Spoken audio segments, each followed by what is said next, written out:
প্রভু দাও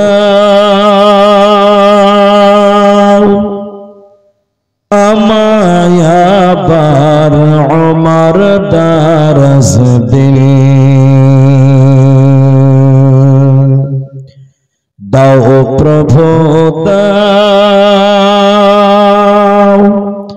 আমায় আবার ওমর দারস দিল দাওয়ালির মতো বীর সেনানি জগাতে নিখিল দাও প্রভু দাও আমায় আবার ওমর দারস দিল দাও প্রভু দাও আমায় আবার ওমর দারস দিল হামজাকে দাও ঘরে ঘরে জীবন দিতে অকাতরে আবার কাবা ভাঙতে এলে পাঠাও আবাবিল দাও প্রভু দাও আমায় আবার ওমর দারস দিল দাও প্রভু দাও আমায় আবার ওমর দারস দিল सच्चा ईमान दिए पाठाओ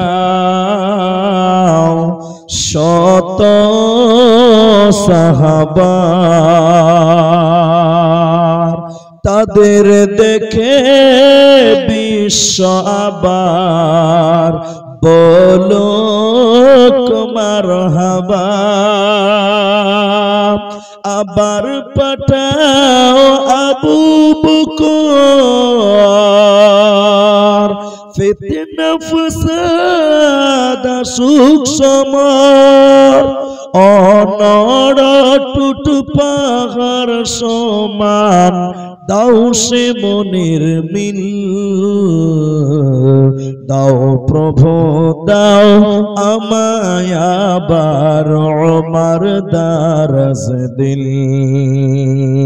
দাও প্রভু দাও আমায় আবার ওমর দারস দিল দাওয়ালির মতো বীর সেনানি জগাতে নিখিল দাও প্রভু দাও আমায় আবার ওমর দারস দিল উপস্থিত চলমান সভার যোগ্যতম সভাপতি স্টেজে ওলামায়ে কেরাম অতিথিবৃন্দ আমার সামনে বসে থাকা দিনদার ইমানদার মুমিন ভাই সকল দিনের কণ্ঠারি দোয়ার কণ্ঠারি মুরব্বী সমাজ স্নেহের কচি কাঁচা পর্দার অন্তরালে বসে থাকা অবলা সরলা মা ও বোনেরা প্রাণ প্রিয় পূর্ব মোহনপুর মাছমারি সাবধান করণদিঘি উত্তর দিনাজপুরবাসী প্রশংসা সেই মহান মনিবের দরবারে যে আল্লাহ আমাদেরকে এক হিফজুল কোরআন মাদ্রাসা কেন্দ্রিক আয়োজিত মাহফিলে বসিয়ে কোরআন এবং হাদিসের কথা বলার শোনার যিনি তৌফিক ইনায়াত করেছেন সেই মহান মনিবের দরবারে শুকরিয়া আদায় করি। আমরা সকলেই একবার বলি যারা আছি আলহামদুলিল্লাহ। দরুদ ও সালাম বর্ষিত হোক সরকারে কায়নাত তাজদার মাদানী নবী কুল শিরোমণি ইমামুল আম্বিয়া নবী মক্কি নবী মাদানী নবী আহমদ নবী মুহাম্মদুর রাসূলুল্লাহ সাল্লাল্লাহু আলাইহি ওয়াসাল্লাম। আল্লাহুম্মা আমিন। আল্লাহুম্মা সাল্লি আলাইহি আল্লাহুম্মা বারিক আলাইহি।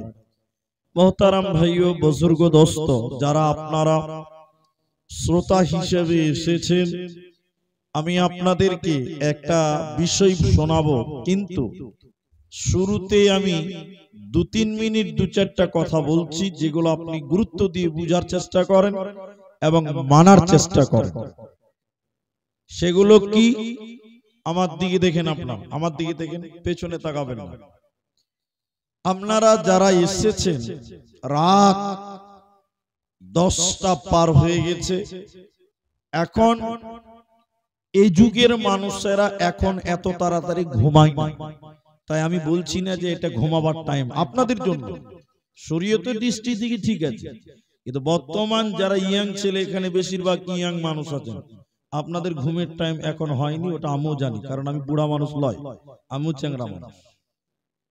এই জন্য ঘুমের টাইম নয় যেহেতু, তাহলে আপনারাও উৎসাহিত হয়ে আমি কিছু জিজ্ঞাসা করলে আপনারা উত্তর দেবেন। বলুন একবার ইনশাআল্লাহ, একবার বলুন ইনশাআল্লাহ। আপনিও বলবেন, আমিও বলবো, আপনিও বক্তা আমিও বক্তা, কেউ যেন শ্রোতা না হয়, সবাই বলবেন। তাহলে আপনি বুঝতে পারবেন, আমি বুঝাতে পারবো। দ্বিতীয় কথা হলো যে এটা একটা মাদ্রাসার জালসা, এবং খুব নতুন মাদ্রাসা, খুব প্রবীণ নয়, একদম নিউ মাদ্রাসা। আর্থিক কিছু দান আপনারা করলেন, এবার আমি কিছু বলবো, এখন আপনারা শুনবেন। এই নিয়তে যারা এসেছেন, আমি আশা করব আমার মা বোনেরা আপনারাও কিছু পাবেন বলে আমি আশা রাখছি। আজকে আমার আলোচ্য বিষয় হলো হিদায়াত। অনলি হিদায়াত সম্পর্কে কোরআন থেকে কিছু কথা আপনাদের শোনাবো, হাদিস থেকেও কিছু কথা আপনাদেরকে শোনাবো। আপনি আল্লাহর কাছে যতগুলো চাওয়ার জিনিস আছে বান্দার কাছে, বান্দার যত প্রয়োজন আছে আল্লাহর কাছে চাওয়ার, তার মধ্যে সবচেয়ে গুরুত্বপূর্ণ চাওয়ার নাম হলো হিদায়াত। সবাই বলুন, কি বললাম? হিদায়াত। কারণ আপনি জান্নাত চাইতেই পারেন, ওটা জায়েজ আছে, দরকার আছে।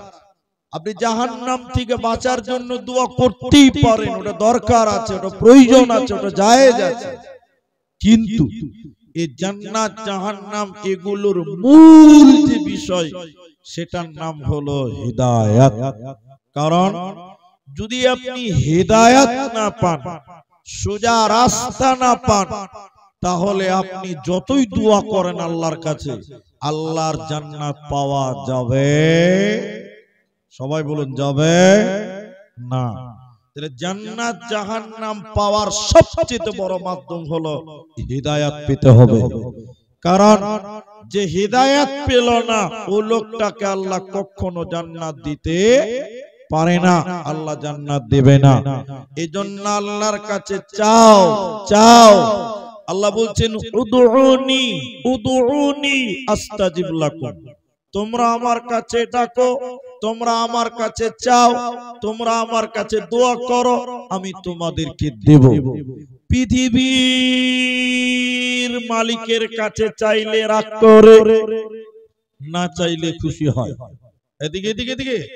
দুনিয়ার বাদশার কাছে চাইলে রাগ করে, না চাইলে খুশি হন। পৃথিবীর বাচ্চার কাছে চাইলে রাগ করে, না পাইলে বড্ড, না চাইলে বড্ড খুশি হন।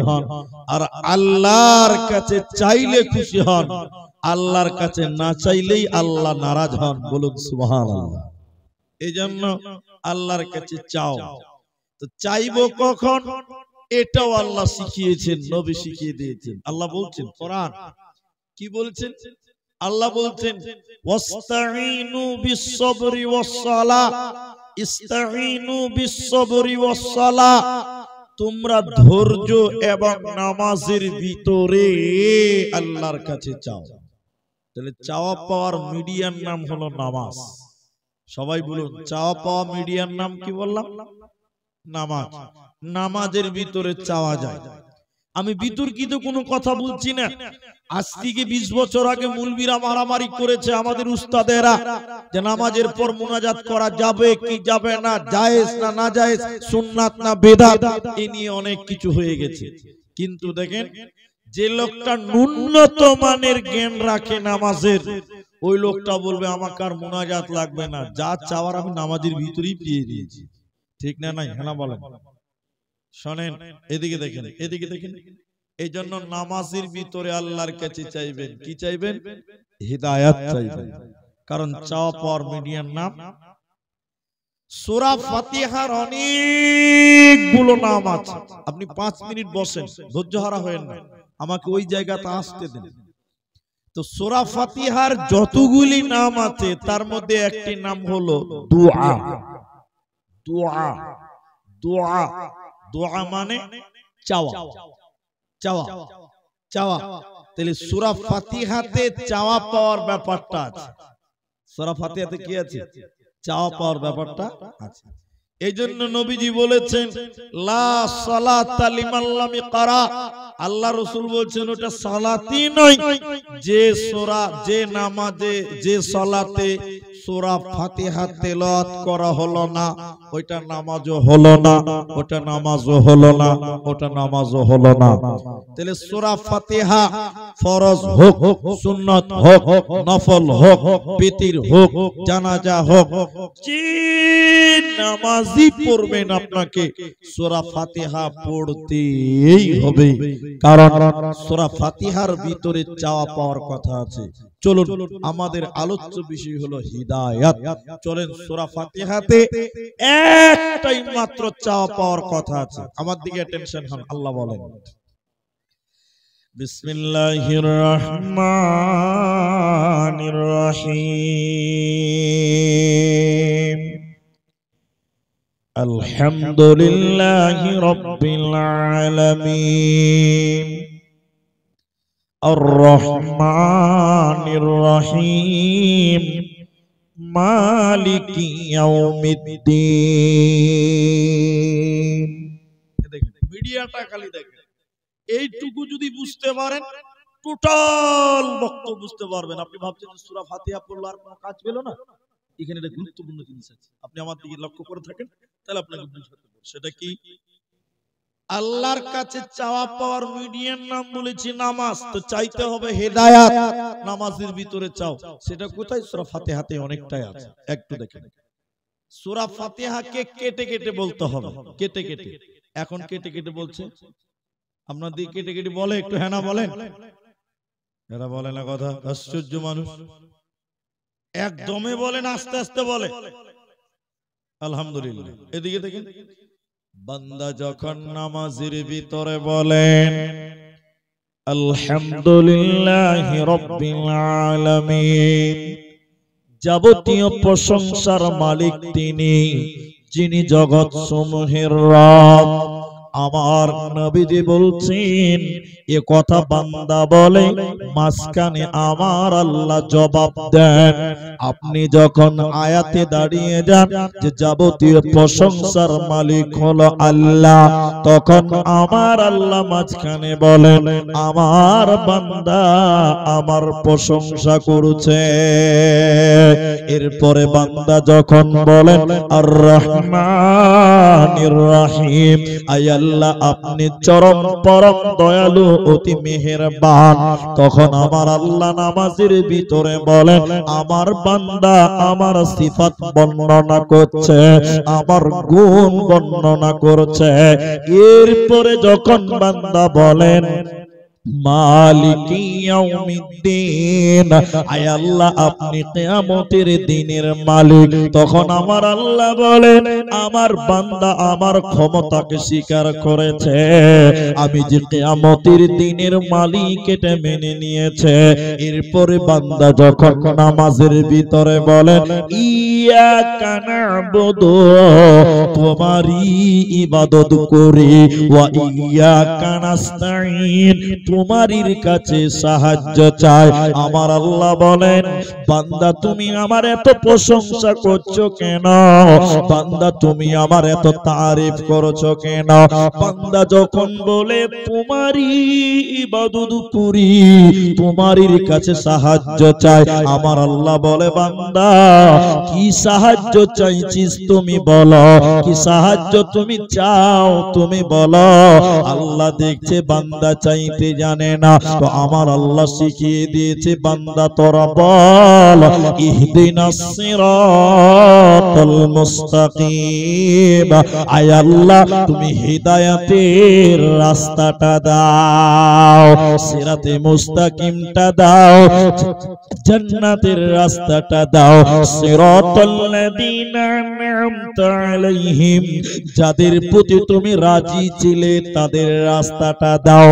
সাহাবীদের রাস্তা দাও, সাহাবীওয়ালা রাস্তাটা আমাদেরকে দাও, জান্নাতের রাস্তাটা দাও। সিরাতাল্লাযীনা আন'আমতা আলাইহিম গায়রিল মাগদুবি আলাইহিম ওয়ালাদ-দাল্লিন। আর যারা ভ্রান্ত, যারা ইহুদি, যারা নাসারা, যারা বৌদ্ধ, যারা বদমাশ, যাদের প্রতি আল্লাহ তুমি নারাজ, যাদেরকে তুমি পছন্দ করনি, আল্লাহ তুমি তাদের রাস্তাটা দিও না। আর যাদের প্রতি তুমি রাজি ছিলে আল্লাহ, ওই সাহাবীওয়ালা রাস্তাটা, ইহদিনাস সিরাতাল মুস্তাকিম, আয় আল্লাহ জান্নাতের রাস্তা, হিদায়াতের রাস্তা, সাহাবীওয়ালা রাস্তাটা তুমি আমাদেরকে দাও। এই কথা বলার পর সবাই মিলে বলেন গায়রিল মাগদুবি আলাইহিম ওয়ালাদ-দাল্লিন। বলুন আমিন। এত সুন্দর কথা বলছি, আমিন বলবেন না? যে আমিন মানে কি? আল্লাহ কবুল করো। আমিন, আল্লাহ তুমি কবুল করো। তাহলে এত সুন্দর দোয়া, এজন্য সূরা ফাতিহার নাম কি বললাম? দোয়া। দোয়া, দোয়া মানে চাওয়া। তাহলে সূরা ফাতিহার চাওয়ার কি আছে? সেটা হলো ইহদিনাস সিরাতাল মুস্তাকিম, আয় আল্লাহ তুমি হিদায়াতের রাস্তাটা দাও। তাহলে সবাই একবার বলেন আমার সঙ্গে, তাহলে আল্লাহর কাছে চাইবো কি বললাম? এরা বলে না কি চাইবেন? হেদায়েত। কেউ কেউ ভাবছে যে বহু চাইলে ভালো হবে নাকি, বিয়ে হয়নি, তো এটা বলতে লজ্জা কিসের? যে ভাই আল্লাহর কাছে যা চাইবেন তাই পাবেন, ওটাও বলবেন মাঝে মাঝে। জি, আল্লাহর কাছে সবচেয়ে মূল্যবান চাওয়ার বিষয়টার নাম হলো হিদায়াত। কিন্তু সমস্যা এক জায়গাতে আছে। সমস্যা কোন জায়গায় জানেন? আমরা নামাজ পড়ি, মনোযোগী হয় না। মনোযোগী আসে না কেন? আসে না বলেন তো? কি যে বলে ও নিজেও জানে না, ও যে কি বলছে নামাজে ওটাও জানে না। আর আপনাদের সাধারণ যারা মানুষ, এরা মনে করে যে আরবি মানেই হাদিস আর কোরআন, কিন্তু আরবি মানে কি হাদিস কোরআন? হ্যাঁ, গানের আওয়াজ আসছে, বক্স বাজছে, তাহলে আরবি মানে হাদিস কোরআন নয়। তা আপনি নামাজের কমসে কম মাসনুন দোয়া, এই দোয়াগুলোর অর্থ বুঝেন, আপনি নামাজ পড়বেন, দেখবেন আপনার নামাজ পড়ে অনেক শান্তি পাওয়া যাবে। আর এখনকার মুসল্লির এদিকে মসজিদের গেট থেকে বলছে আল্লাহু আকবার, আল্লাহু আকবার, তাকবীর পড়ছে মসজিদের গেট থেকে, রেডিমেড তৈরি হয়ে আছে। যে কি বলছে ও নিজেও জানে না। হ্যাঁ, এক মৌলভী সাহেব খুতবা দিচ্ছে মসজিদে, বুঝলেন? এই আপনাদের রায়গঞ্জে, বুঝার জন্য বললাম শহরটার নাম রায়গঞ্জে। তো শহরের লোকেরা সুদ খায়, শহরের লোকেরা দুর্নীতিগ্রস্ত, পুলিশেরা ঘুষ খায়। তো মৌলভী সাহেব খুতবাতে উঠে বক্তব্য রেখেছে সুদের বিরুদ্ধে, ঘুষের বিরুদ্ধে। সব থানার বড় বাবু, মাইজকুল বাবু, সাইজকুল বাবু সব নামাজ পড়তে গেছে। মৌলভীর বক্তব্য পুরো ঘুষের বিরুদ্ধে গেছে। আচ্ছা আপনারা বলেন, এই মৌলভীকে আর ওই লোকেরা রাখবে? রাখবে? সব বড় বাবু যে মসজিদে কেসিয়ারকে বলছে মৌলভী পাল্টা, নাইলে সামনে জুমা থেকে আমরা নামাজ পড়তে আসবো না। নামাজের পর সেক্রেটারি বলছে মৌলভী সাহেব তুমি নতুন মৌলভী, তোমার হুঁশ জ্ঞান নাই। এটা শহরের মসজিদ, সব সুদখোর ঘুষখোরেরা নামাজ পড়তেছে, তুমি প্রথম দিনই ওয়ার্গের বিরুদ্ধে, তোমাকে রাখা হবে না, তুমি বাড়ি চলে যাবে। মৌলভী কইছে যে হক কথা বলে মসজিদ চলে গেল। তখন মুলবি রাগারাগে মনে মনে ভাবছে যে আর শহরে ইমামতি করব না, ওই ধরেলেন বিলাসপুরের মতন জায়গাতে ইমামতি করবো, মানে মোটামুটি শহর আর কি, বড় নয় আর। এবার মোটামুটি শহর, এইখানে গিয়ে কি করেছে মুলবি, প্রথম দিন আয়াত পড়েছে সূরা আহজাব থেকে 33 নম্বর আয়াত, ওয়াকারনা ফি বুয়ুতিকুন্না ওয়ালা তাবাররাজনা। সূরা আহজাবের 33 নম্বর আয়াতটা পড়ে বলছেন, হে মেয়েরা তোমরা বাড়ি থাকো, বাইরে থেকে বাইরে যেও না। যে মেয়েরা আজকে চাকরি করে বেহায়া হয়ে, মুলবি এরকম বক্তব্য দিচ্ছে, ওর স্বামী মরে গেছে, ও কাপুরুষ, আর মসজিদে যে সভাপতি ওর বউটা বেপরদা চাকরি করে। আচ্ছা বলুন, চাকরি থাকবে? চাকরি থাকবে জি? নামাজ যেই হয়ে গেছে, সভাপতি বলছে, মুলি সাহেব তুমি আমাকে বাঁশ দিলে। তখন মুলি সাহেব বলছে, বাঁশের কি আছে জি সভাপতি সাহেব? বলছে, আমার বউটা একটু বেহায়া, একটু বেপরদা হয়ে চাকরি বাকরি করে এতগুলো লোকের মাঝে তুমি আমাকে একটা আছিলা করে দিয়ে দিলে। আচ্ছা বলেন, মুলি সাহেব কি জানে ঘোড়ার ডিম তোমার বউ বেপরদা? সভাপতি বলছে, মুলি সাহেব তোমাকে আমি রাখবো না, বাড়ি চলে যাও। কটা চাকরি গেল? এরা বলে না কটা গেল? এটা ফতোয়া, এটা দলিল জিজ্ঞাসা করিয়েন না, এটা উপন্যাস। মুলবি এবার চিন্তাই পড়ে গেছি, যেখানে যাই হক কথা বলার লেগে চাকরি শেষ, আর শিক্ষিত এলাকায় চাকরি করব না। একদম নদীর ধারে, বিলের ধারে, দিয়ার এলাকায় মসজিদ নিয়েছে, বলছে এবার আরবিতে খুতবা দিব, বাংলাতে বয়ানই করব না। অনেক মসজিদে আরবিতে বক্তব্য হয়, আপনার দিকে হয়? হয় না? হয় না? একটু বলুন হয় কি না? তো মুলবি আরবি থেকে, মুলবি এবার মনে মনে বলছে যে আর বাংলায় বক্তব্যই দিব না, আরবিতে বলবো, কেউ বুঝতেই পারবে না। একদম গ্রাম্য এলাকা, দিয়ার এলাকায় যে খুতবা শুরু করেছে, একদম বয়ান করেছে আরবিতে, বুঝতে কেউ পারেনি, নামাজ শুরু করেছে, ইয়াসিন ওয়াল কোরআনিল হাকীম। নামাজ পড়ার পর মাশাআল্লাহ সবাই খুশি। এবার মসজিদের একজন কমিটির লোক বলছে, ওই বসো বসো, মুলবি নতুন, এটা তোমার কে চয়েস হয়েছে জি? তোমার কে মুলবিটা পছন্দ হয়েছে? গ্রামের লোক বুঝতে পারে না, কেসিয়ার গাল চুলকাতে চুলকাতে কইছে যে এটা মুলবি আমার পছন্দ নয়। তখন মুলবি কইছে, আবার কোন মামলা এলো রে? কইছে এটা মুলবি পছন্দ নয়। বলে পছন্দ নয় মানে? বলছে কেন পছন্দ নয়? বলে প্রথম দিন মুলবি রাজনীতি শুরু করে দিয়েছে। তখন মুলবি কইছে, আমি ফির কিসের রাজনীতি করব রে? কইছে তোমরা বুঝতে পারো না? বলে কেন, কি হয়েছে? বলে আরে মসজিদের সেক্রেটারির নাম ইয়াসিন, ওর বাপের নাম আব্দুল হাকিম, প্রথম দিন নামাজ পড়িয়েছে বাপ বেটার নামে সূরা পড়েছে, তা আমরা কি ঘোড়ার ডিম? ইয়াসিন ওয়াল কোরআনিল হাকিম, বাপ বেটার নামে সূরা পড়ে দিল, সেক্রেটারির নামে ওর বাপের নাম মরে গেছে তাও, আর আমরা যে এতদিন সভাপতিত্ব করছি তা আমার কি নামে সূরা কই? এটা ভালোই রাজনীতি করছে মুলবিটা। তখন সভাপতি বলছে, আমি রাখবো, আগামী সপ্তাহে যদি আমার নামে সূরা পড়েন তাইলে আপনাকে রাখবো। সভাপতির কথা শুনে মুলি সাহেব বলছে, ভাই আপনার নাম? আমার নাম হলো বাবর মিয়া। আচ্ছা বাবর মিয়া কোন সূরা আছে? তখন মুলবি তো কইছে, চাকরিতে করতে হবে। আমি একটা কথা বুঝাতে চাইছি, এটা বলবো, আর 1 মিনিট লাগবে। পরের জুমাতে মুলি সাহেব বয়ান করেছে, কেউ বুঝতে পারে না, আরবিতে চালিয়ে দিয়েছে। এবার আল্লাহু আকবার, সূরা ফাতিহা যেই হয়েছে, আর বাবর মিয়া পেছনে আছে, তার মানে আমি এবার আছি, আমার নামে সূরাটা পড়। তো মুলবি কইছে, কোন ফেরে পড়লাম রে ভাই, ই কোন দোয়া পড়বো, এবার সূরা পড়বো। এবার আমার দিকে দেখে মুলবি শুরু করেছে, ইয়া আইয়ুহাল বাবর আনতা কালবুন ওয়া আবুকা খিনজির ওয়া জাদ্দুকা হিমার ফাইন্নাকুম লাজাহিলুন। সভাপতি খুব বড় খুশি হয়ে গেছে, আমার নামে সূরা যেছে ব্যাপার। মুলবির ভিতর খালি ধাকাম ধাকাম করছে, যদি মানে যায় না লাই চামড়া থাকবে না। সভাপতি বলছে, চলেন মুলবি আমার বাড়ি দাওয়াত, তুমি আমার নামে সূরা পড়েছে যেছে ব্যাপার। তো মুলবি কইছে, ভাই আজকে না গেলে হবে না? বলছে না, এখনই চলেন। খাইতে যেই দিবে তখন বলছে যে, মুলি সাহেব মানেটা বলো তো দেখি। কইছে না ভাই, সাংঘাতিক সূরা, মানে বলা যাবে না। আরে বলেন না মুলি সাহেব। তখন মুলবি হাত এরকম জামা গুটিয়ে বলছে, শোনো, মানে শুনবে। ইয়া আইয়ুহাল বাবর, ও হে বাবর, আনতা কালবুন, তুই হলি কুত্তা। চাকরি আছে? চাকরি আর আছে? আবুকা খিনজির, তোর বাপ হলো শূকর। ওয়া জাদ্দুকা হিমার, তোর দাদা ছিল গাধা। ইন্নাকুম লাজাহিলুন, তোরা সব হলো মূর্খের দল। সভাপতি বলছে, তাড়াতাড়ি উঠো, আর খেতে হবে না, চলো বাড়ি যাও। তা আমরা এমন মুসলমান, তা আরবি শুনলেই ভাবি কোরআন আর হাদিস, কিন্তু আমরা নামাজ পড়ি, নামাজের মাসনুন দুআ, যেগুলো না পড়লেই নয়, ওগুলো আমরা জানি না, পড়তেও জানি না, অর্থ বুঝি না। এই জন্য নামাজ পড়তে পড়তে কে দাড়ি চুলকাচ্ছে, কে গাল চুলকাচ্ছে, কে পিঠ চুলকাচ্ছে, কে পাছা চুলকাচ্ছে, এই করে করে নামাজ পড়ছে। নামাজ হবে? তো আল্লাহর কাছে দুআ মনে করে সূরা ফাতিহাকে কেটে কেটে প্রতিটা আয়াত, হর আয়াতে কেটে কেটে বলেন, আল্লাহ প্রত্যেক আয়াতের মাঝখানে মাঝখানে জবাব দেন। বলুন সুবহানাল্লাহ। আর এখন এই যে 13 দিন পর তারাবি হবে, আল্লাহ যদি রাজি থাকে তো 13 দিন পর তারাবি হবে ইনশাআল্লাহ। আল্লাহর উপর ভরসা করে বলছি, এদিকে নাই আলহামদুলিল্লাহ, আমাদের দিকে আছে। এক একটা মসজিদে 5G স্পিডে সূরা ফাতিহা চলছে। কত স্পিডে? তারাবি 40 মিনিটে এশারের নামাজ, তারাবির নামাজ, বেতের নামাজ সব শেষ কয় মিনিটে?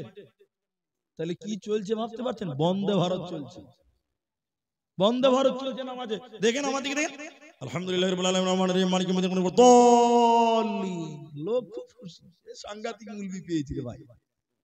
হ্যাঁ, কিন্তু প্রত্যেকটা আয়াতে কেটে কেটে বলতে হবে, কারণ সূরা ফাতিহার নাম হলো দোয়া। দোয়া, দোয়া মানে হলো চাওয়া, আল্লাহর কাছে চাওয়া পাওয়ার ব্যাপারটা আছে। বন্ধুরে আমার, তাহলে আল্লাহর কাছে যেটা চাইবো সেটা হলো হিদায়াত। আল্লাহ হিদায়াত দাও। হিদায়াত নিবেন কোন জায়গা থেকে? মুহাম্মাদুর রাসূলুল্লাহ সাল্লাল্লাহু আলাইহি ওয়াসাল্লাম বলেন, মানিত্তাবাআল হুদা বিগাইরিল কুরআন আদাল্লাহুল্লাহ দাল্লা ইউদিল্লু বিফআল। আল্লাহর নবী বলেন, শোনো হে পৃথিবীর লোকেরা, হিদায়াতের মালিক হলো আল্লাহ, কিন্তু তোমরা কোরআন থেকে হিদায়াত গ্রহণ করো। যে কোরআন ছাড়া অন্য কোথাও হিদায়াতের জন্য যাবে, ও তো হিদায়াত পাবে না, বরং আল্লাহ তাকে গুমরাহ করবে, পথভ্রষ্ট করবে, জাহান্নামী করবে। এই জন্য কোরআনের কাছ থেকে হিদায়াত গ্রহণ করো, কারণ কোরআনটাই হলো আল্লাহর কথা। সবাই একবার বলেন, হেদায়েতের মালিক কে? আল্লাহ। কিন্তু কোরআন থেকে হেদায়েত নিতে হবে, কারণ কোরআনটা কার বাণী? আল্লাহর বাণী। এই জন্য রাসূল বললেন, কোরআন বাদ দিয়ে কেউ যদি অন্য কোথাও হিদায়াতের জন্য যায়, ও হিদায়াত পাবে না, বরং আল্লাহ নিজে তাকে গুমরাহ করবে। আদাল্লাহুল্লাহ, আল্লাহ নিজে তাকে পথভ্রষ্ট করবে। তাহলে একমাত্র কোরআনের কাছ থেকে তোমরা হিদায়াত গ্রহণ করো। হিদায়াতের মালিক আল্লাহ, আমরা মুলবিরাও হিদায়াত দিতে পারবো না। দেখবেন দেখবেন হিদায়াতের মালিক নবীও নয়। হিদায়াতের মালিক কে নয় বললাম? নবীও নয়। ইতিহাস দেখেন, আয়াত পড়ব শুনেন। আল্লাহর নবীর এক চাচা, তিনার নাম ছিলেন আবু তালেব। নবীজির বিপদের সঙ্গে নবীজিকে যখন কাফেরেরা মেরে, পাথর মেরে শরীরে রক্তাক্ত করে দিয়েছিল, নবীজি কাঁদতে কাঁদতে বাড়িতে এসেছে। আবু তালেব সিংহাসনে বসে থাকতো, বড় লোক ছিল, সিংহাসনে বসে থাকতো। ভাতিজা মুহাম্মাদের শরীরে রক্ত দেখে সিংহাসন থেকে দাঁড়িয়ে বলতে, ও বেটা মুহাম্মদ, ও ভাতিজা মুহাম্মদ, তোমাকে কে মেরেছে তার নামটা একবার বলো।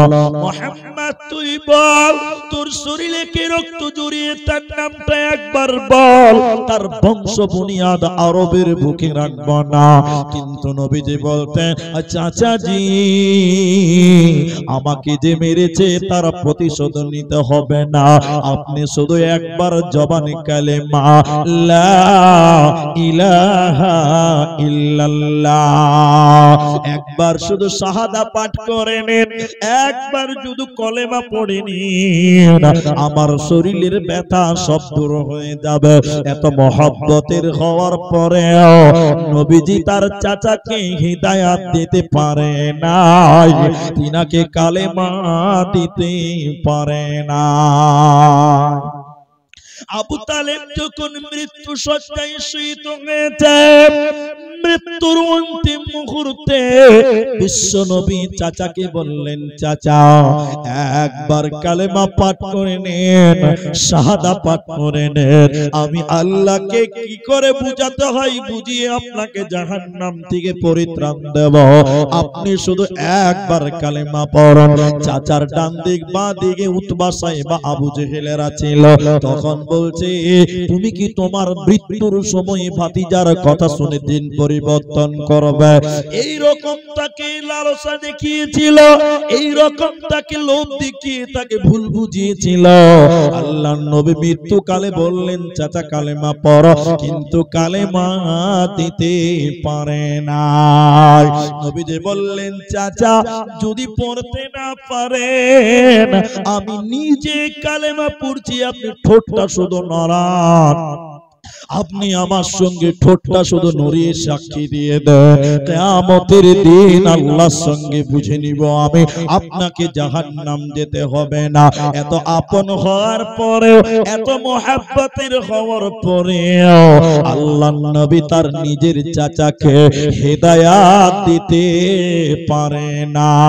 আল্লাহ তাবারাক ওয়া তাআলা তাই বলেন, ইন্নাকা লা তাহদি মান আহবাবতা, হে নবী মুহাম্মদ তুমি যাকে চাইবে ভাবছো সে হিদায়াত পেয়ে যাবে, কোনদিন হতে পারে না, পারে না, পারে না।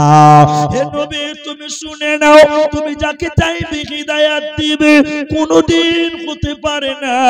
আমি আল্লাহ যাকে চাইবো সে হিদায়াত পাবে, তুমি নবী যাকে চাইবে ও হিদায়াত পাবে না, পাবে না, পাবে না। কারণ হিদায়াতের মালিক স্বয়ং আমি আল্লাহ। তাহলে হিদায়াতের মালিক আল্লাহ। নবীও তিনি তার চাচাকে, অনেক আপনজনকে তিনি ঈমান দিতে পারেনি, হিদায়াত দিতে পারেনি। এই জন্য নবী কেন, আমরা মুলবিরা কেন, আমাদের হাতে এই ক্ষমতা নেই। আমরা শুধু কি করতে পারি, আমরা একটু দোয়া করতে পারি। আমরা কি করতে পারি? দোয়া। আল্লাহ উমুককে হেদায়েত দাও, আল্লাহ উমুকের ছেলেটাকে ভালো করে দাও, আল্লাহ উমুকের বাবাটাকে তুমি ভালো পথের পথিক করো। আমরা মুলবিরা দোয়া করতে পারি, কিন্তু আমরা মুলবিরা হেদায়েত দিতে পারবো না। আমি তো পারবো না, পারবোই না। শুধু আমি কেন, বড় হুজুর, মাইজকুল হুজুর কেউ পারবে না। কেন? যে নবীজিও পারেনি। তবে দোয়া করাটা আপনিও পারবেন, আমিও পারবো, যে কোনো আলেমরা দোয়া করে দিতে পারে। দোয়ার ব্যাপারে একটা কথা আপনাকে বলি। হযরতে আবু হুরায়রা নাম শুনেছেন সবাই, বিখ্যাত সাহাবী, হাদিস বর্ণনাকারী, বিশাল বিশাল হাদিস তিনি বর্ণনা করেছেন। তা আবু হুরায়রা একদিন রাতের বেলায় নবীজির কাছে বসেছিলেন। ও মা বোনেরা, ও মায়েরা, আমার দিকে শুনেন, আপনারা বক্তব্য বন্ধ করেন, আমার বক্তব্য শুনেন। সেটা কি, আবু হুরায়রার মা তখনও মুসলমান হয়নি, তখনও ঈমান আনে নাই, কিন্তু আবু হুরায়রা মুসলমান, নতুন মুসলমান। আবু হুরায়রা রাসূলুল্লাহ সাল্লাল্লাহু আলাইহি ওয়াসাল্লামের কাছে ছিলেন। একটু রাত হয়ে গেছে, তো আল্লাহর নবীর কাছ থেকে উঠে আবু হুরায়রা বাড়িতে এসেছে। বাড়ির দরজায় ঠক ঠক করে আওয়াজ দিয়েছে, মা, মা, আম্মু, দরজা খোলেন। আবু হুরায়রার মা দরজাটা খুললেন, খুলে বলছে, বেটা এত রাতে কোথায় ছিলে, এত রাতে কোথায় ছিলে তুমি? তো আবু হুরায়রা বলছে যে আমি নবী মুহাম্মদুর রাসূলুল্লাহ সাল্লাল্লাহু আলাইহি সাল্লামের কাছে ছিলাম। ভালো করে বুঝেন কথাটা। আবু হুরায়রার মা এত রাগলেন নবীর কথা শুনে, আর অকট্ট ভাষায় তাকে গালিগালাজ করলেন, এবং গালি দিতে দিতে দিতে দিতে স্বয়ং মুহাম্মদ সাল্লাল্লাহু আলাইহি সাল্লাম তিনাকেও কটু কথা বলেছিলেন, রেগে তাকেও গালি দিয়েছিলেন। আবু হুরায়রা রাগ সামলাতে না পেরে কানতে কানতে সঙ্গে সঙ্গে বাড়ি থেকে বের হয়ে চলে গেল, আবার নবীজির কাছে চলে গেলেন। এটা লম্বা ইতিহাস, ছোট্ট করে হাদিসটা আপনাকে বলি। আল্লাহর নবী বলেন, আবু হুরায়রা তুমি আবার ফিরে এলে কেন? কাঁদছো কেন? তুমি ফিরে এলে কেন এত রাত্রি বেলায়? তোমার চোখে পানি কেন? তুমি কাঁদছো কেন আবু হুরায়রা? তুমি বলো। নবীজির সাহাবী আবু হুরায়রা রাদিয়াল্লাহু আনহু তিনি বললেন, ইয়া রাসূলুল্লাহ আপনার কাছ থেকে যখন বাড়িতে গেলাম, দরজায় আওয়াজ দিলাম, আমার মা গেট খুলে দিয়ে বলল, এত রাত্রি কোথায় ছিলি রে বেটা? আমি বললাম আপনার কথা। নবী গো আপনার কথা শুনে আমার মা এত রাগান্বিত হয়েছে, এত রাগান্বিত হয়েছে, আমার মা আমাকে অকট্ট ভাষায় গালিগালাজ করলো, কটু কথা করলো, মন্দ কথা বললো। আমি সহ্য করে নিলাম, মেনে নিলাম, কিছুই বললাম না। কিন্তু নবী গো আমার মা আমাকে বকতে বকতে বকতে বকতে স্বয়ং আপনাকেও গালিগালাজ করেছে, আপনাকেও কটু কথা বলেছেন নবী আমার, এজন্য সহ্য করতে পারি না, আমি না মায়ের কাছ থেকে ফিরে চলে এলাম। আল্লাহর নবী বলছেন, এই এই তুমি কি তোমার মায়ের জন্য বিচার দিতে এসছো আমার কাছে? তুমি কি তোমার মায়ের ব্যাপারে আমার কাছে বিচার দিতে এসছো? আবু হুরায়রা বলছে, না, আমি আমার মায়ের জন্য নালিশ করতে আসি না, বিচার দিতে আসি না। তাহলে আবু হুরায়রা তুমি কাঁদতে কাঁদতে এলে কেন? মায়ের ব্যাপারে বলছো কেন? নবীজির সাহাবী আবু হুরায়রা বললেন, আল্লাহর নবী গো আমার মায়ের জন্য আপনি একটু দোয়া করে দেন, আমার মাকে যেন আল্লাহ হিদায়াত দেয়। একবার বলুন সুবহানাল্লাহ। আল্লাহর নবীর কাছে দোয়া চাইলেন, আমার মায়ের জন্য আপনি দোয়া করুন, আমার মাকে যেন হেদায়েত দেয়। হাদিসের কিতাবে স্বর্ণ অক্ষরে লেখা আছে, আল্লাহর নবী দোয়া করলেন, আল্লাহুম্মা হদি উম্মে আবি হুরায়রা, আল্লাহুম্মা হদি উম্মে আবি হুরায়রা। মা আমার ও বোনেরা কান করে শুনে নেন, আবু হুরায়রার মাকে আল্লাহ হিদায়াত দিচ্ছে। দেখেন নবীজি বললেন, আল্লাহ তুমি আবু হুরায়রার মাকে হিদায়াত দাও। আবু হুরায়রা দোয়া শোনার সঙ্গে সঙ্গে আবু হুরায়রা নবীজির কাছ থেকে চলে যাচ্ছিলেন। সাহাবীরা কেউ তাকে বলছেন, এই এই এত তাড়াহুড়া করছো কেন, এটা বসো না। আবু হুরায়রা কি বলছেন দেখেন, অবাক হবেন। আবু হুরায়রা বলছেন, আরে নবীজি আমার মায়ের জন্য হিদায়াতের দোয়া করেছে, আমি বাড়ি যেয়ে দেখতে চাই যে আমি আগে বাড়িতে পৌঁছাই না নবীর দোয়া আল্লাহ আগে বাড়িতে পৌঁছিয়ে দেয়। বলুন সুবহানাল্লাহ। আবু হুরায়রা আর দাঁড়ালেন না, দৌড়তে দৌড়তে চলে গেলেন। কোথায়? দৌড়তে দৌড়তে বাড়িতে গেলেন। এবার দ্বিতীয়বার বাড়িতে দরজায় আওয়াজ করলেন, আবু হুরায়রার মা গেটটা খুলে দিলেন। আবু হুরায়রার মায়ের এদিকে দেখেন চুল ভিজা, চুল দিয়ে বেয়ে বেয়ে বেয়ে বেয়ে পানি পড়ছে। এটার মুরাদ হলো এক্ষুনি তার মা গোসল করেছে। আল্লাহর নবীর সাহাবী আবু হুরায়রা বলেন, দ্বিতীয়বার মা গেট খুললো, মা গোসল করে গেটের কাছে দাঁড়িয়ে ছিল। আমাকে আমার মা বলতে লাগলো, বেটা রে আমি তোমাকে বকেছি, অন্যায় করেছি, তুমি তো খারাপ মানুষের কাছে যাও নাই বেটা। বেটা নবীকে বকে আমি অন্যায় করেছি রে বেটা, তুমি যাও আমাকে নিয়ে তুমি চলো নবীজির কাছে চলো, আমি কালেমা পড়ে ঈমান আনতে চাই। রাতে আবু হুরায়রা বললেন, আল্লাহ আমার আমার চাইতে নবীর দোয়া আল্লাহ তুমি আগে বাড়িতে পৌঁছে দিলে। আল্লাহর নবীর দোয়া আল্লাহ কবুল করেছে।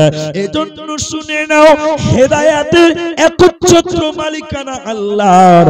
আমরা শুধুমাত্র দোয়া করতে পারি, আল্লাহ তুমি একে হেদায়েত দিও, আল্লাহ তুমি তাকে হেদায়েত দাও। আর মুসলমান, তুমি নিজেকে আল্লাহর কাছে হেদায়েত কামনা করো, কারণ আল্লাহর কাছে চাওয়ার বিষয়টার নাম হলো ইহদিনাস সিরাতাল মুস্তাকিম।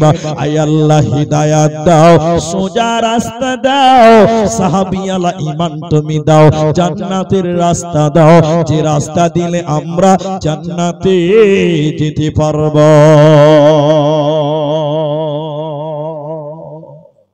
এদিকে দিকে যখন নামাজ পড়েন আর দোয়া বলেন, ওই যে বলেছি কি বলেন কিছু বুঝেন না, আর আপনারা মনে করেন আরবিতে গালি দিলে দোয়া। এদিকে দিকে তাশাহুদের বৈঠকে বসছেন, কিন্তু একটা সাজদা দিলেন, যে মাঝখানে বসলেন, আবার সাজদা দিলেন, ওই যে মাঝখানে বসলেন এটাকে জুলুস, এই যে বসলেন বৈঠক, দুই সাজদার মাঝখানে এখানে একটা দোয়া বলতে হয়, বলতে হয় না গো? দোয়াটা জানেন তো? আল্লাহুম্মা গফিরলি ওয়ারহামনি ওয়াহদিনি ওয়াআফিনি ওয়ারযুকনি, মতান্তরে অজবুরনি, কোন কোন রাওয়ায়াতে আছে। তাহলে আল্লাহুম্মা গফিরলি, আল্লাহ তুমি আমাকে মাফ করে দাও, ওয়ারহামনি আমাকে রহম করো, আমার প্রতি দয়া করো, ওয়াহদিনি আল্লাহ তুমি আমাকে হিদায়াত দাও। তাহলে সবাই বলুন, হিদায়াত চাইবো কার কাছে? আল্লাহর কাছে। আল্লাহর কাছে হিদায়াত চাও। কখন কিভাবে হিদায়াত পাবেন আপনি জানেন না, আল্লাহ আপনাকে হিদায়াত দিবে, চাইতে হবে আল্লাহর কাছে। তাহলে আরেকবার সবাই বলুন, হিদায়াতের মালিক আমাদের এক মুলবি সাহেব মাদ্রাসা শিক্ষক ছিলেন, ইনাদের মতন আলেম, বড় আলেম, আমরা ছোট, ইনারা বড়। আমার দিকে দেখেন, উনি জুমার দিন খুতবা দিয়েছেন, হিদায়াতের মালিক আল্লাহ। আল্লাহ যাকে চাইবে হিদায়াত দিবে, আল্লাহ যাকে চাইবে না হিদায়াত পাবে না। আল্লাহ যা চাইবে তা হবে, আল্লাহ যা চাইবে না তা হবে না। একটা লোক রাস্তাতে মুলবি সাহেবকে ঘিরে নিয়েছে, এই এদিকে দেখেন, রাস্তাতে মুলবিকে ঘিরে নেবে, এই মুলবি দাঁড়াও, কি হয়েছে? বলছে আল্লাহ যা চাইবে তাই হবে, আল্লাহ যা চাইবে না তা হবে না। তাহলে আমি নামাজ পড়ি না, আল্লাহ আমাকে নামাজ পড়াচ্ছে না, তাই আমি পড়ি না। কি যুক্তি দেখলেন? কি যুক্তি, সাংঘাতিক যুক্তি। বলছে আমি নামাজ পড়ি না, আল্লাহ পড়ায় না, তাই আমি পড়ি না, এখানে আমার দোষ কি আছে, আমি নামাজ পড়বো না? যুক্তি করে। এবার মুলবিদের তো কায়দা মেলাই, এরা তো মেলাই কায়দা জানে। মুলবি এবার বলছে এই তুমি দাঁড়াও, ঠান্ডার দিন ছিল, মাফলার দিয়েছিল মাথাতে, গলাতে, একটা লোককে বলছে এই যাও, এই মাফলারটা খোলো তো, এই ওর মাফলারটা খোলো, মাফলারটা খোলো। তখন বলছে যে এই মাফলারটা কেউ হাত দিবে না, এই মাফলারটা কেউ হাত দিবে না। তখন মুনি সাহেব বলছে আল্লাহ যদি মাফলার ঢুকে তো রুকবে, নয়তো মাফলার ঢুকবে না। কথা বুঝতে পারছেন? ও বলছে আমি নামাজ পড়ি না, আল্লাহ পড়াই না, আমার কি দোষ আছে, আমি নামাজ পড়বো না। তখন মুনি সাহেব বলছে এই ওর গলা থেকে মাফলারটা খুলো, খুলো মাফলার খুলো। ও বলছে মাফলারটা হাত দিবি না। তখন মুলবি বলছে এই তুই হাত দিতে পারবি না, রুকবি না, আল্লাহ রুকলে রুকবে, নয়তো রুকতে পারবি না, লক করে থাক। এগুলো কিছু নয়, হেদায়েত চাইবো আল্লাহর কাছে। এজন্য মুহাম্মাদুর রাসূলুল্লাহ সাল্লাল্লাহু আলাইহি সাল্লামকে আল্লাহ কোরআনে বলছেন লাস্তা আলাইহিম বিমুসাইতির, হে নবী আমি আপনাকে দারোগা বানাইনি, আপনাকে আমি দারোগা বানিয়ে পাঠাই নাই। মানুষকে পিটিয়ে পিটিয়ে মসজিদে ভরতে হবে না। আপনি মানুষকে বলুন, ইতিহাসের কিতাবে লেখা আছে বিশ্ব নবী আবু জাহালের কাছে 450 বার গেছে হিদায়াতের জন্য, কিন্তু আল্লাহ তাকে হিদায়াত দেয় নাই। আপনাকে বলতে হবে, কিন্তু আপনি পিটাতে পাবেন না, মেরে ধুরে লোককে ভরতে হবে না।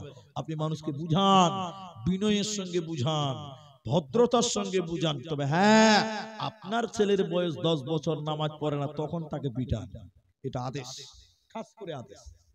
এজন্য আল্লাহ বলেন লাস্তা আলাইহিম বিমুসাইতির। হে নবী, তুমি হিদায়াতের মালিক নও, আমি আল্লাহ হিদায়াতের মালিক। তুমি তাদেরকে বুঝাও, বিনয়ের সঙ্গে বলো হিদায়াতের মালিক আমি আল্লাহ।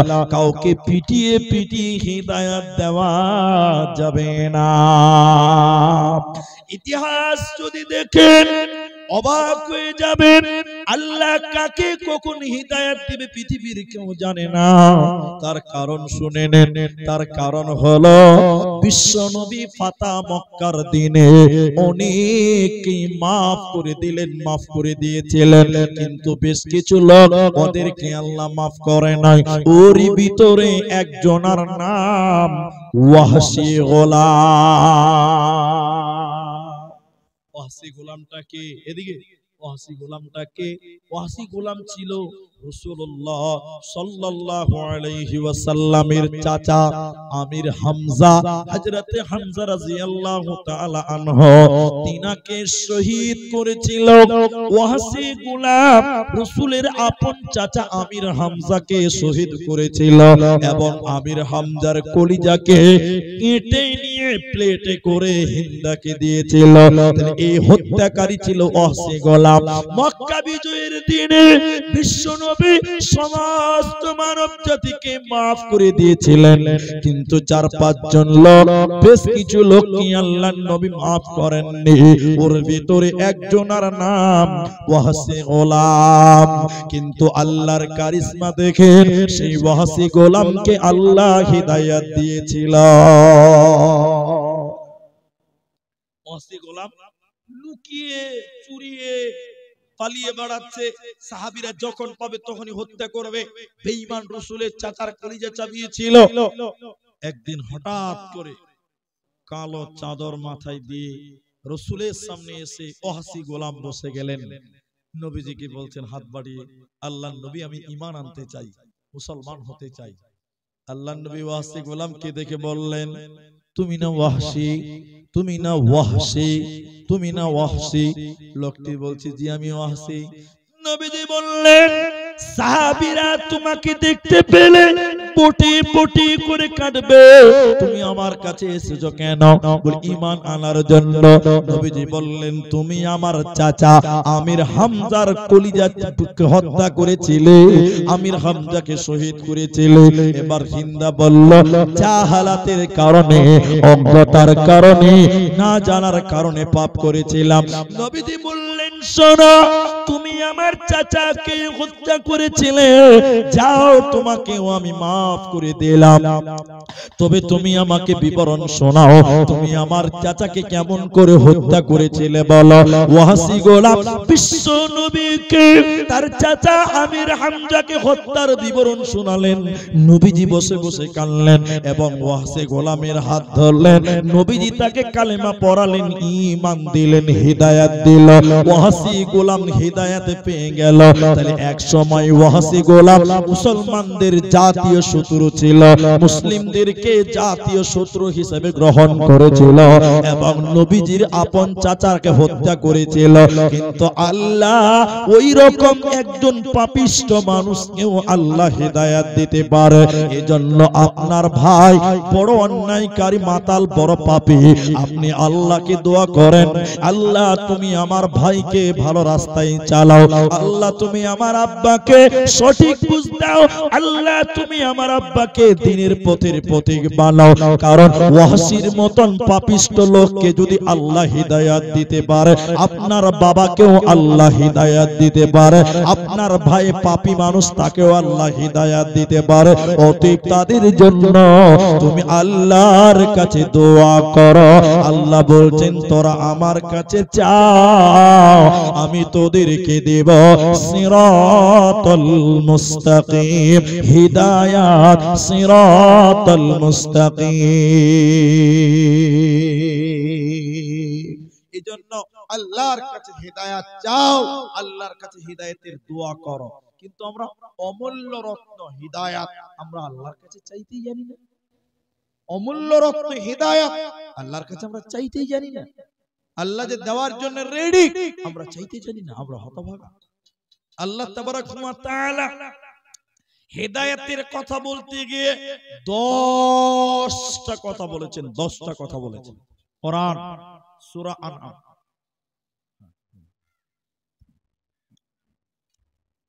আজকে আমরা বড় সৌভাগ্যবান যে আমাদের এমএলএ মহাশয় উনি স্বয়ং আসতে পারেননি, তবে উনি প্রতিনিধি পাঠিয়েছেন আপনাদের এই জালসার জন্য।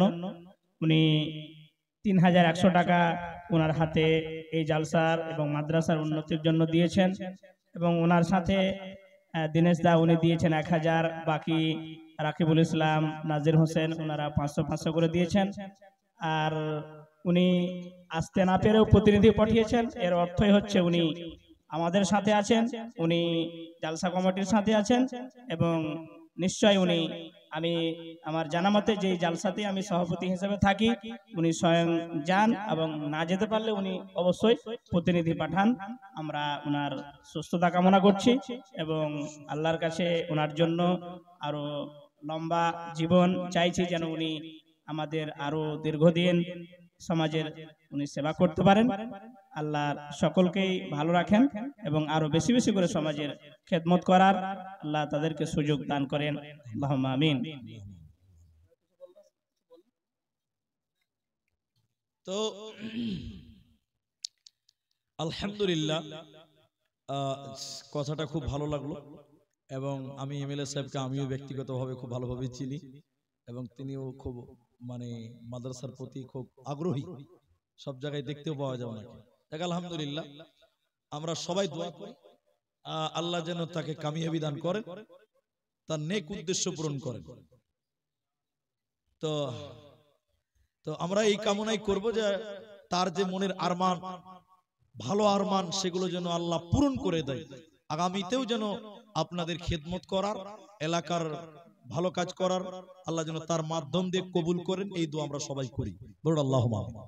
তো যাই হোক, আমি আপনাদের সামনে যে বিষয় নিয়ে কথা বলছিলাম, তবে শুরু থেকেই যে অবস্থা, আমি আপনাদের এখন যেটা বলছি যে আমরা আল্লাহর কাছে চাইতে জানি না, যে আল্লাহর কাছে কি চাইতে জানি না। এ ব্যাপারে ছোট্ট একটা উদাহরণ দিলে আপনারা বুঝতে পারবেন। ছোট্ট একটা উদাহরণ, এটা হাদিস নয়, কোরআন নয়, তাফসীর নয়, এটা একটা উপন্যাস, পৃথিবীতে হয়তো ঘটেনি, কিন্তু শুনবেন খুব মূল্যবান কথা। বাদশাহ মাহমুদ, ওনার নাম ধরেই বলছি, ওনার 3টি বিবি ছিল, আর একটা ছিল চাকরানি, বাঁধি। আপনারা যারা আছেন বুঝতে পারছেন কথাগুলো। তো বাদশাহ মাহমুদ সব সময় চাকরানির সঙ্গে হাসতো, আনন্দ করত, ফুর্তি করত। আর যে বিবি ছিল ওদিকে ও ভালো করে তাকাতোই না। তো বিবিদের ভিতরে একজন বলছে যে বাদশার জ্ঞান বুদ্ধি নাই, আমাদের মতন এত সুন্দর সুন্দর বউ থাকতে ওই কালো বাঁধি চাকরানিকে নিয়ে হাসছে রে। বাদশার কাছে কিন্তু এই খবরটা পৌঁছে গেছে, বাদশার কাছে এই খবরটা পৌঁছে গেছে যে তার স্ত্রীরা এইভাবে বলছে। এই কথাটা খালি শুনবেন, রাত 11:30 11:15 পার হয়ে গেল। এবার বাদশা পরীক্ষা করছে যে দেখি আসলেই কে আমাকে ভালোবাসে। এবার বাদশা সকালবেলা একটা টেবিল বাড়ির সামনে রেখেছে, আর এত বড় একটা হীরের টুকরা, হীরের পিয়ালা বার্তা নিয়েছে। তোর বড় স্ত্রীকে, বড় বউটাকে ডেকেছে, যেটা একটা মন্ত্রীর বেটি, খাদিজা, বড় লোকের বেটি, বড় স্ত্রী, এই হীরের টুকরার পিয়ালাটা একটু ভেঙে দে তো। খাদিজা পিয়ালাটা লাড়ছে আর হাসছে, মাথাটা খারাপ হয়েছে নাকি, এত দামি জিনিস ভেঙে দেব, এটা ভাঙার জিনিস। তো ভাঙলো না, হাসতে হাসতে রেখে চলে গেল। বাদশাহ মাহমুদ তার দ্বিতীয় স্ত্রীকে বলছেন, করে হাবিবা, ও এক বড় লোকের বেটি, বাদশার বেটি, এটা ভাঙতো রে, হীরের টুকরা কোটি কোটি টাকা দাম। ও খানিক লাল লাল বলছে, আপনার মাথা খারাপ হয়ে গেছে নাকি, যে সকাল সকাল কি হয়েছে। ও ভাঙলো না, রেখে দিল। 3 নাম্বার বিবিকে বলছেন, করে সালমা, তুই ভাঙতো, এরা তো ভাঙলো না। সালমা ওখানে মুচকি মুচকি হাসছে, লাড়ছে আর বলছে, এত দামি জিনিস এটাকে ভাঙা যায়? 3টে বিবি তার আদেশ মানলো না, এটা ভাঙলো না। কেন? দামি জিনিস যে। এবার ওই যে চাকরানি বাঁধি কালো কালটি চাকরানির বেটি চাকরানি ওকে ডাকছে, করে রহিমা দেখতে তো ভালো নয়, ওকে ডেকে বলছে এই তুই এটা ভাঙতো রে, এই হীরের টুকরাটা ভাঙতো রে। রহিমাকে ভাঙতে বলেছে, লিয়েছে ধরাত করে ভেঙে দেয়। আর বড় বড় স্ত্রী গুলো বড় বড় করে দেখে বলছে, এই কালটির বেটি কালটি, তোর হুঁশ আছে, তুই জানিস এটার দাম কত? হ্যাঁ, ভেঙে দিলি, তোর জানা আছে এটার দাম কত?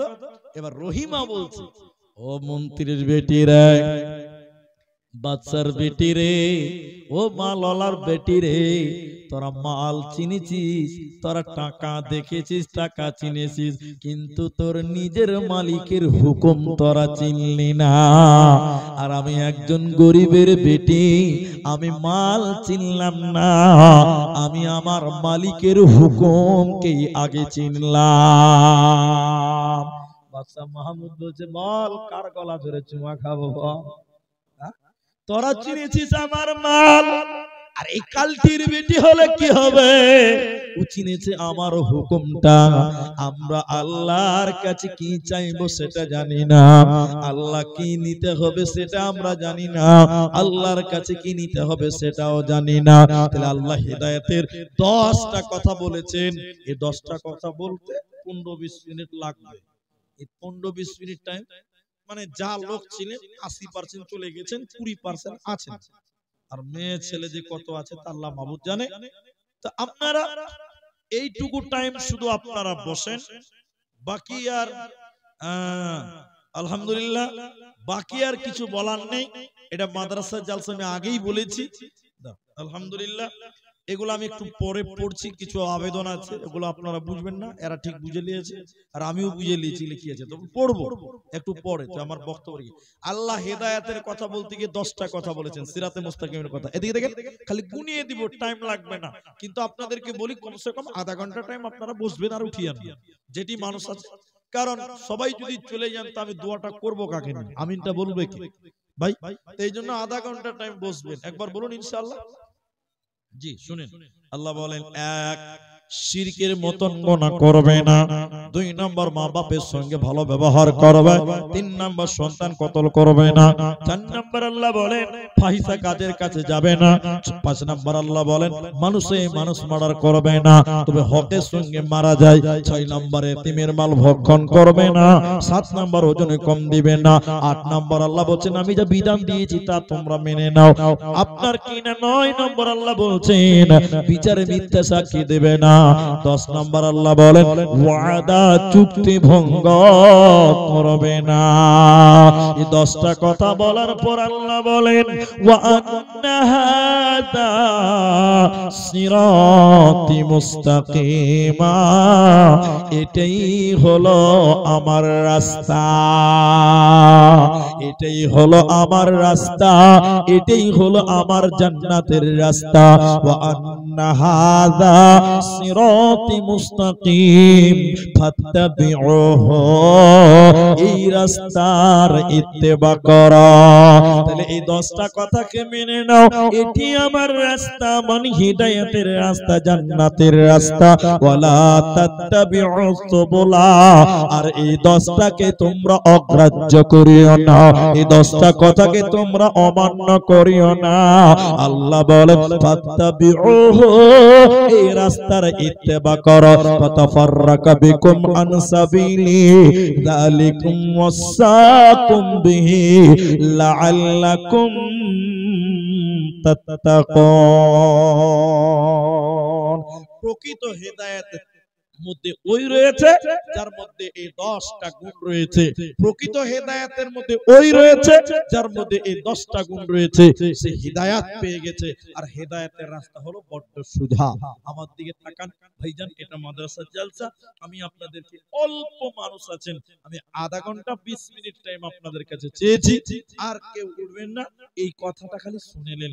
আল্লাহর নবী মসজিদের বারান্দাতে সোজা করে দাগ দিলেন, দাগ দেওয়ার পর ডান দিকে অনেকগুলো বাঁকা করে দাগ দিলেন, এরপরে ডান দিকে অনেকগুলো বাঁকা করে দাগ দিলেন। আচ্ছা আপনারা একটু মুখ খুলে বলেন মাঝখানে দাগ কয়টা? একটা না অনেকগুলো? একটা। আর ডান দিকে অনেক, বাদিকে অনেক, ওগুলো বাঁকা আর মাঝখানটা সোজা। আল্লাহ রাসূল এই আঙ্গুলটা, এটাকে বলে শাহাদাত, এই আঙ্গুলকে ওই মাঝখানে সোজা দাগে রাখলেন, রেখে বললেন সাবিলিল্লাহ, এটা হলো আল্লাহর রাস্তা। বলুন সুবহানাল্লাহ। আল্লাহ রাসূল বললেন সাবিলিল্লাহ, এটাই হলো আল্লাহর রাস্তা, ফাত্তাবিউ, এই রাস্তাকে মেনে চলো। তাবউন, তাবাইন, তিনটা শব্দ দিয়ে, তিনটা অক্ষর দিয়ে হয়েছে তাবউন। তাবউনের অনেকটি ব্যাখ্যা অর্থ পাবেন। তার মধ্যে তাবউন অনুসরণ করতে হয় এমন করে, যেভাবে করে বলা হয়েছে হুবহু। যেমন একটা মানুষ হাঁটছে, ও যেভাবে হাঁটে, যেভাবে পা ফেলে, ওইভাবে চলার নাম হলো তাবা বা তাবউন বা অনুসরণ করা। তা আল্লাহ বলেন এই যে 10টা কথা আল্লাহ কোরআনে বললেন, বলছেন এটাই আমার রাস্তা, ফাত্তাবিউহু, এই রাস্তার ইত্তেবা করো, ওয়ালা তাত্তাবিউস সুবুলা, এই রাস্তা থেকে তোমরা বিমুখ হয়ো না, বের হয়ে যেও না। এই রাস্তা তোমাদের একদিন জান্নাতে পৌঁছে দিতে পারে। একবার জোরে বলুন সুবহানাল্লাহ। আর শুরুতে বলেছি হেদায়েতের সম্পর্কে অনেক লম্বা আলোচনাকে অনেক কোনো বাদ দিয়ে গেছে, অনেক বাদ চলে গেছে, খালি পরিস্থিতির উপরে তাকিয়ে বক্তব্যটা রাখলাম। আপনাদের কি বলেছি, কোরআন থেকে আল্লাহ হেদায়েত নিতে বলেছেন। কোথা থেকে নিতে বলেছেন? কারণ আল্লাহ এই মাছমারি মোহনপুর গ্রামে নেমে আসবে না, এই লোকেরা আমার মতন করে চল, আল্লাহ বলবে না। আল্লাহ ওই জন্য চলার জন্য দিয়েছে কোরআন। চলার জন্য কি দিয়েছে? কোরআন। আর পৃথিবীতে কোরআন যতদিন থাকবে ততদিন মানুষের রাস্তা পাবে, হেদায়েত পাবে, সহজভাবে চলতে পারবে জান্নাতের পথে। কোরআন থাকবে না, জান্নাতের রাস্তাও খুঁজে পাওয়া যাবে না, সব বন্ধ হয়ে যাবে। মানে চোখ থাকতেও কানা, চোখ থাকতেও কানা, বুঝেন তো? কোরআন নাই, চোখ থাকতেও কানা, দিন বুঝবেন না, শরীয়ত বুঝবেন না, জান্নাত বুঝবেন না। দিন ধর্ম বুঝতে গেলে সার্বাঙ্গীন দিক থেকে যেটা প্রয়োজন সেটার নাম হলো কোরআন। কোরআন মাজিদ, কোরআন, সেই কোরআনের প্রতিষ্ঠান। বর্তমান এই মাদ্রাসার নাম দিয়েছে তাহফিজুল কোরআন। নুরুল হোসেন নাকি আছে, তাহফিজুল কোরআন, এই কোরআনের হিফজখানা। আজকে যে দুটো ছেলে পাগড়ি হলো, এই দুটো ছেলের গার্জিয়ান এখানে আছেন? মনে হয় নাই, চলে গেছেন। ছাত্ররা পাগড়ি পেয়েছে তো ছেলেরা খুব আনন্দে চলে গেছে। আর জালসা শুনে কি হবে না জি? তো শুনেন যারা এখানে আপনারা আছেন, এই কোরআনের মূল্য আপনি বুঝেন না, আমি বুঝি না, কিন্তু কোরআনের মূল্য যে কত আছে আল্লাহ বলছেন, নবীজি বলছেন, এই ছাত্রদেরকে কিয়ামতের দিন বলা হবে কোরআন তেলাওয়াত করো আর জান্নাতের দিকে উঠে সিঁড়ি বেয়ে বেয়ে জান্নাতের দিকে যাও। এদের মর্যাদা কত! কোরআন পড়বে আর তারা ওই সিঁড়ি বেয়ে বেয়ে বেয়ে সিঁড়ির লাস্ট প্রান্তে রয়েছে জান্নাত। বলুন সুবহানাল্লাহ। এই ছেলেটা কোরআন পড়তে পড়তে পড়তে পড়তে জান্নাতে যাবেন, আর আপনি ইয়াকা নাবুদু মানে অপমান করলাম না, আপনি কিছুই বুঝেন না, না কোরআন না আরবি নাকি, এরা জান্নাতে যাবে আর আপনার গাল চুলকাবেন। কি হলো রে ভাই? এই গরিবের ছেলেটা জান্নাত চলে গেল। আপনি বড় লোক, আপনার ছেলে বড় লোক, কিন্তু আপনি কোরআন পড়তে পারেন না। সেদিন আফসোস করবেন যে গরিবের ছেলেটা জান্নাত চলে গেল, কোরআন পড়বে আর জান্নাতের দিকে যাবে। আপনি বড় লোক মানুষ, কোরআন পড়তে পারেন না, দেখবেন আর আফসোস করবে, ওয়াকাই চলে গেল রে, গরিবের ছেলেটা জান্নাত চলে গেল রে। আপনি সেদিন পস্তাবেন। কিন্তু কোরআন পড়লেও নেকি হয়, কোরআন শুনলেও নেকি হয়, কোরআন মানলেও নেকি হয়, কোরআনের পেছনে টাইম দিলে নেকি হয়, কোরআনের পেছনে শ্রম দিলে নেকি হয়, কোরআনের পেছনে টাকা দিলেও নেকি হয়। নেকি হবে না ভাই? হবে।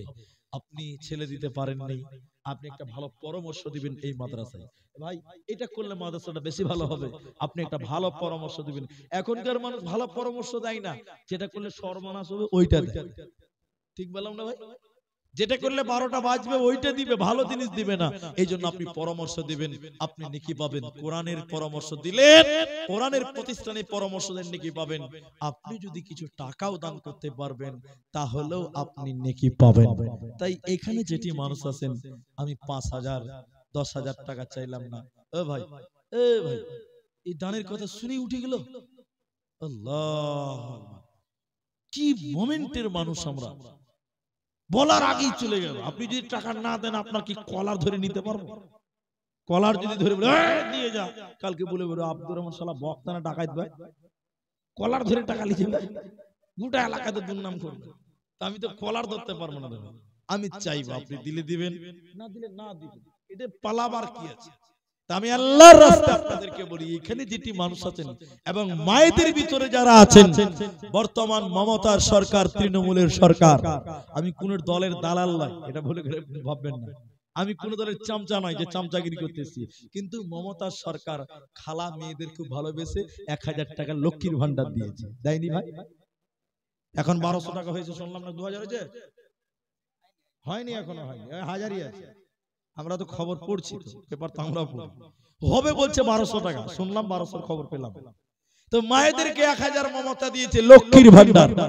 আজকের এই মাদ্রাসাতে কোন মা কোন বোন যদি মনে করেন যে 1000 টাকা আমার এক মাসের লক্ষ্মীর ভান্ডারের টাকাটাই মাদ্রাসায় দিলাম, মা জননী আমি আপনার ছেলের মতন আমি আপনার জন্য দোয়া করব, আল্লাহ আপনাকে কাল কিয়ামতের দিনে এই কোরআনের জন্য আল্লাহ আপনাকে সম্মানিত করবেন। আর আপনারা এখানে যেটি মানুষ আছেন 1000 টাকা করে দিবেন, মাত্র 1000 টাকা, 1000 টাকা। ওগুলো রাখেন, ওগুলো পরে। এখানে যারা আছে 1000 টাকা দিবেন, এরকম একজন লোক বলতে পারবেন যে মাওলানা এই কোরআনের জন্য, কোরআনের এই প্রতিষ্ঠানে আমি 1000 টাকা দিলাম, 1000 টাকা। আল্লাহ আপনাকে কামিয়াবি দান করবেন, আল্লাহ আপনাকে সফলতা দান করবেন। এখানে ছেলেরা কিছু কাগজ দিয়েছেন, সব গজলের আবদার, ইনশাআল্লাহ হবে। এখানে রেখেছে দিনের তরি গজল, বোরখা পরে চলো গজল, কি লিখবো ভাই, বাংলার বাণী গজল, মানে হে ভাবক ভেবে দেখো গজল, এগুলো গজল আমি বলবো ইনশাআল্লাহ। তবে আপনাদের কাছে 1000 টাকা চাইলাম, এখানে যারা আছেন এবং মায়েদের কাছে। মেয়েদের প্যান্ডেলে কেউ আছে দায়িত্বশীল? আছে না? সবাই লিখেছে মেয়েদের প্যান্ডেলের লোকজন আছে, মা বোন মনে হয় চলে গেছে, কেচার মেচার যার হয় না যে আছে,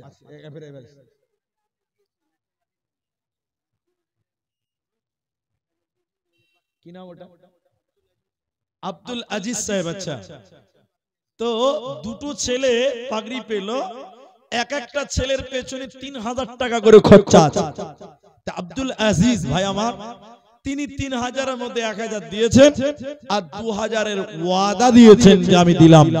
তো পাগড়ি যেহেতু দুজন পেয়েছে, তা আরেকটা যদি কেউ দিতেন খরচাটা, যে এই ছেলেটা পাগড়ি হলো কোরআনের হাফেজ, যে সে ব্যাপার, তার যা পেছনে যা খরচ 3000 টাকা আমি দিব, যদি এরকমও কেউ পারেন।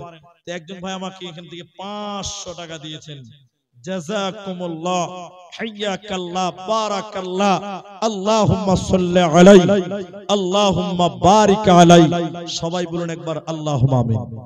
তাহলে ভাই আপনাদের ভিতরে 1000 টাকা দেনেওয়ালা একটা লোকও কেউ নেই? যেটা মাদ্রাসা, কোরআনের মাদ্রাসা, 1000 টাকা দিব, একটা লোক বলছি আমি, একজন, যে আমি মুখ দিয়ে বলেছি যখন 1000 টাকা মুলি সাহেব আমি দিলাম আল্লাহর এই কালামের জন্য, কোরআনের জন্য।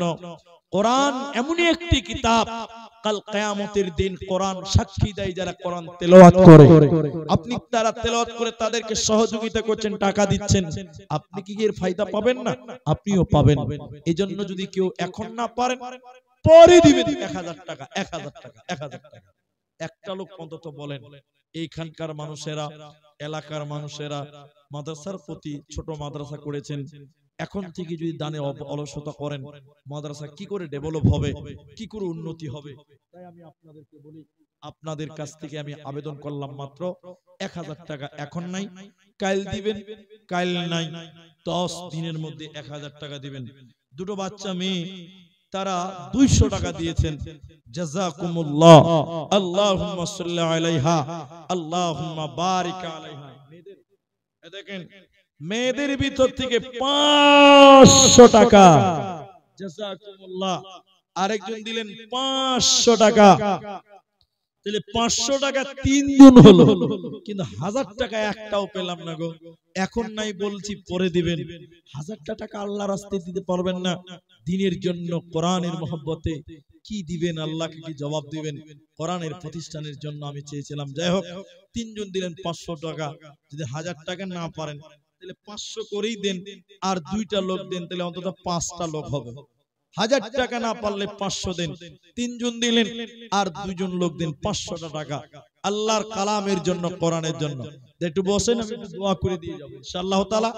একটা করে 500 টাকা তিনজন দিলেন, আর মাত্র দুইজনের কাছে আবেদন করি মা জননীরা আপনারাও যদি দিতে পারেন একটু আগ বাড়েন, একটু আল্লাহর রাস্তায় দিয়ে পাঠান, আমি দোয়া করি। এই দেখেন আলহামদুলিল্লাহ 4 জন হলো, মাশাআল্লাহ। ভাইজান 4 ওয়াক্ত নামাজ লয়, নামাজ 5 ওয়াক্ত, 5টা পূর্ণ করেন, আরেকটা লোক 500 টাকা দেন, আরেকটা লোক দেন, 5 জন হবে। জি ভাই আরেকটা লোক আল্লাহর রাস্তায়। জি সাবধানে থাকিও মুমিন ঈমান রাখা দায়, সাবধানে থাকিও মুমিন ঈমান রাখা দায়। কিয়ামতের আলামত ভাবে বুঝা যায়, সাবধানে থাকিও মুমিন ঈমান রাখা দায়, সাবধানে থাকিও মুমিন ঈমান রাখা দায়। কি লিখবো ভাই বাংলার বাণী, লিখতে জোরে চোখের পানি, ক্ষমতার জোরে মানুষ মারে পশ্চিমী বাংলায়, সাবধানে থাকিও মুমিন ঈমান রাখা দায়, সাবধানে থাকিও মুমিন ঈমান রাখা দায়। বিশ্বজোরে দুর্নীতিতে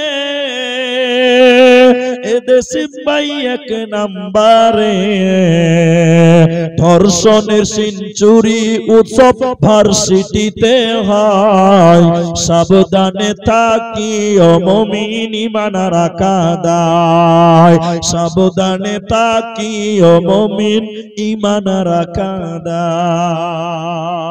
আলহামদুলিল্লাহ 5 জন হয়ে গেল 500 টাকা। মা জননী আপনাদের কাছ থেকে একজন পেলাম, আর কেউ নাই মায়েদের ভিতরে যে 500 টাকা দিবেন এই কোরআনের জন্য। 500টা করে টাকা 5 জনই পেলাম, আর যদি কমসে কম একজন দুইজন পারতেন। মাদ্রাসার স্বার্থে আমি চেয়েছিলাম, মা জননী মরে গেলে তো সব পড়ে থাকবে, কি নিয়ে যাবেন? আল্লাহকে কিচ্ছু নিয়ে, কবরে কিচ্ছু নিয়ে যেতে পারবেন না, আল্লাহকে জবাবও দিতে পারবেন না। তাই 500টা করেই দেন, একটা করে কোরআনের দাম মাত্র 500 টাকা। আলহামদুলিল্লাহ এখানে 2-3 জন মিলে দিলেন 200-300 টাকা। জাযাকুমুল্লাহ, হাইয়াকাল্লাহ, বারাকাল্লাহ। মা জননীরা দিয়ে পাঠান, আপনাদের জন্য শেষ দোয়া করে নামবো ইনশাআল্লাহ। এখানে এই অল্প কিছু মানুষ আপনারা বসে আছেন, ধৈর্য ধরে আছেন। বোরখার গাজালটা আচ্ছা দিয়েছে। মেয়েদের থেকে একজন 200 টাকা দিয়েছে, জাযাকুমুল্লাহ। মা বোন বোরখা পরে চলো মা বোন, বোরখা পরে চলো মা বোন, সদা সর্বদাই ঈমান আমল সব হারাবে দেখলে বেগানাই। মা বোন ঈমান আমল সব হারাবে দেখলে বেগানাই। স্কুল কলেজ কুটুম বাড়ি যাইতে যদি চাও, ঘর হতে বের হওয়ার আগে বোরকা পরে নাও। আপনজনের সঙ্গে যাবে, আপনজনের সঙ্গে নিবে, যাইবে না একাই। ঈমান আমল সব হারাবে দেখলে বেগানাই। মা বোন ঈমান আমল সব হারাবে দেখলে বেগানাই। নারী থাকবে বাড়ির মাঝে, বাহির হবে না। আল কোরআন আর সহি হাদিস পড়ে দেখো না। খুব জরুরি বলবে কথা আড়াল তাকিয়া, ঈমান আমল সব হারাবে দেখলে বেগানাই। মা বোন ঈমান আমল সব হারাবে দেখলে বেগানাই। দুষ্টরা সব সুযোগ বুঝে করবে আক্রমণ, এদের বিচার করবে না কিন্তু দেশের জনগণ। জাত কুল মান সব হারাবে, কি হবে উপায়? ঈমান আমাল সব হারাবে, দেখলে বেগানাই মা বোন। ঈমান আমাল সব হারাবে, দেখলে বেগানাই। বুরকা পরে চলো মা বোন সদা সর্বদাই। ঈমান আমাল সব হারাবে, দেখলে বেগানাই মা বোন। ঈমান আমাল সব হারাবে, দেখলে বেগানাই। এনজিওরা চাকরি দিয়ে জয় করিল মন, স্বাধীনতা পেয়ে নারীরা করছে ইলেকশন। একসঙ্গে করছে আলাপ, একসঙ্গে করছে আলাপ, পয়সা নিরালাই। ঈমান আমাল সব হারাবে, দেখলে বেগানাই মা বোন। ঈমান আমাল সব হারাবে, দেখলে বেগানাই। আলহামদুলিল্লাহ, বেশ কিছু টাকা, কেউ 10, কেউ 20, কেউ 50, কেউ 100